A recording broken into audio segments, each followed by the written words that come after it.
Well, But if you're ready to get started, we can actually just yeah, continue this conversation because I can edit it down, and we can just start with, yeah. um, I guess that first near death experience when Okay. you were what, 3 or 4 years old? 3 or 4, yeah. Okay, and whose house were you in when this happened? So I was visiting my grandparents in Okay, Montreal, and it was a Sunday morning. My parents were busy getting ready for church, and I was getting up to a little bit of no good because I was left unattended, and I stuck a key that I had found on a mantle in the socket just in the hallway oh my there. goodness. And I was a bad kid. Like I knew I shouldn't do that, and I just didn't know the consequences would be quite what they were. So I remember the feeling of just gripping and everything seizing. And then also, that was the first time where I heard what some would call our inner voice or something. It was just like, okay, you're not a kid anymore. Mm-hmm. And it was like, this is dying. And I Mm. flew back and I hit my head on the marble floor. And that's where I came out of my body and went out the dining room window at my grandparents' house in Montreal. There was the channel. Inside the channel, more than even I would say what the light was, it felt like if you were to be in a bunch of mist, the mist was electric. It Mm. was warm. It was inviting. This thing was completely enveloping. It's like whatever the light could touch, Mm-hmm. it brought peace. So Really? there was that, and a few beings that I specifically remember, but no faces. I didn't know anyone who had passed. I saw the light at the end of the tunnel, and the warmth of the presence. I can't say that there were words because words don't seem to fit in that realm. And Right. again, I was Right. little. These recollections are powerful but fragile. And when I saw that presence, all I wanted to do was stay there. I was not a 4-year-old child with a mortgage and a job Sure. and kids, but it was enough of a difference that Earth was and that was home. Yeah. The presence, the being, that warmth had a moment with me that I didn't again fully comprehend at the time. And then I was just literally turned around and sent back.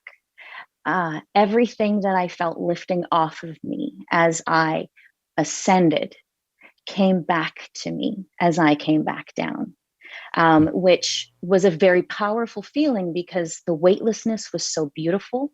And then that coming in was scary. Yeah. The other thing I remember was consciously being like, I'm a little girl, I'm a child. How am I going to get back to my home? This Right. isn't even my home.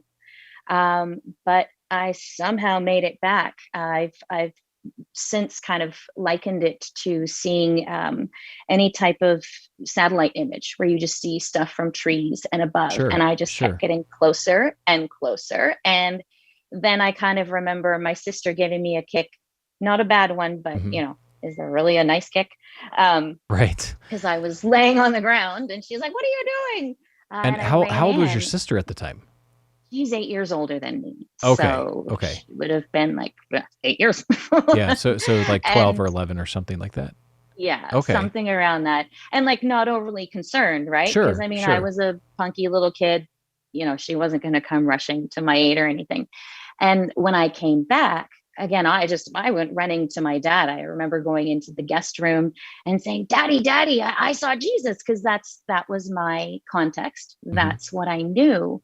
Right. But there was something so powerful. And I remember him taking my hands and trying to piece this together. And to this day, we have no knowledge of how or why, but there was no marks. I don't know the the the body science behind all of that, how Right. that would have happened, and there would be no marks. Mm-hmm. And again, it was the 80s. My parents Sure. were going to be late for church, so they weren't taking me to the hospital for anything. I was fine. Yeah. Your We weren't parents going to sound be like my late. parents. Yeah. Exactly. Right. So yeah, so that was time number one. And Mm-hmm. really, it never came up until it came back to me as an adult. And then I went to my dad and was like, hey dad, like, what is up with this? And he's like, oh Mimi, I remember. So it's like that was time number one. So in that time, and you talked about leaving the house. So um, Hmm. drifting away from your grandparents' house and going up into Hmm. this, um, like what you said, this kind of like misty area, right? It was a lot of mist and light. I'm assuming white light. Like you could almost feel it, golden white. um yeah, but it was, as you could feel it as much as you could see it. um And if that makes any sense. what I find really interesting is the talk about other people being there. So in near death experiences, I think that that's a really important concept is there's other people who are there.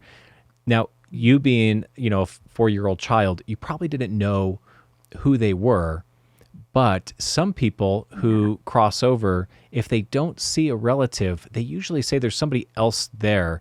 I've talked to a lot of people who have said they experience other people who are dying at the same time. So other souls who are kind of crossing over. And then that's their kind of silhouetted people who are going into that same light.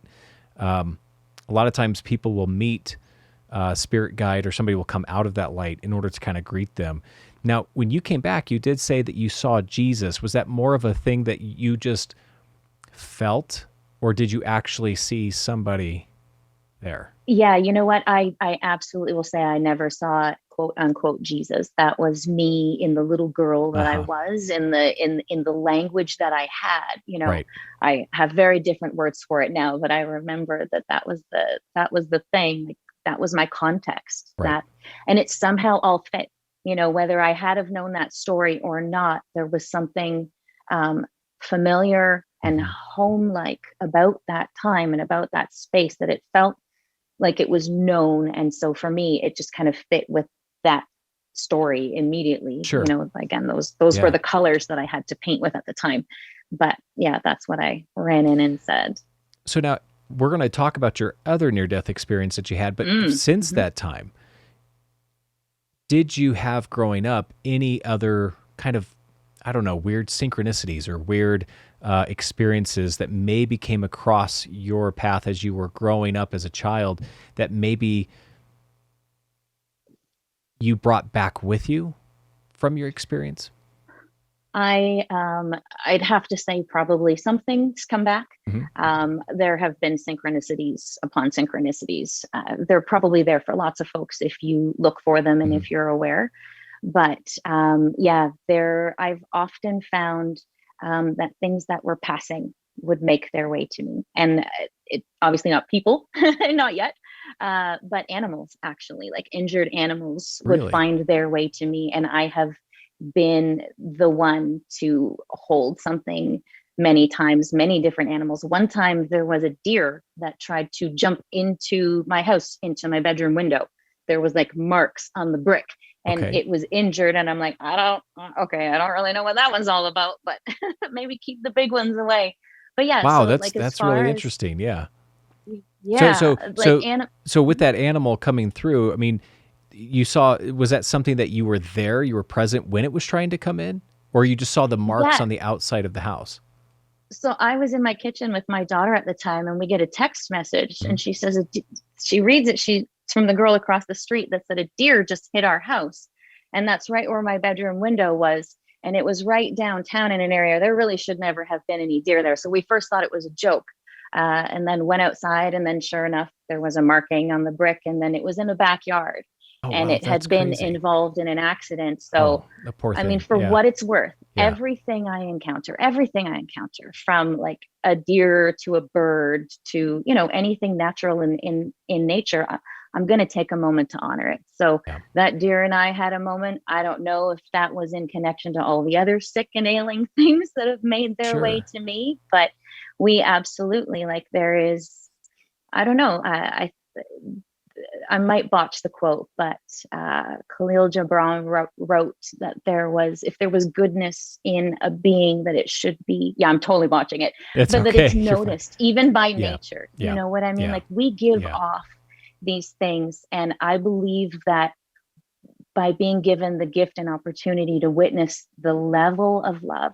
that Mhm. I have seen, not once, but twice in my life, if I can ever show that in some way, shape, or form, that's one of the big callings. That's one of the big takeaways from all of it. It's like, it's certainly not here. It's not present. Mhm. If I can bring back a little piece, a souvenir, and Yeah. get that out there, then that's it. That's golden.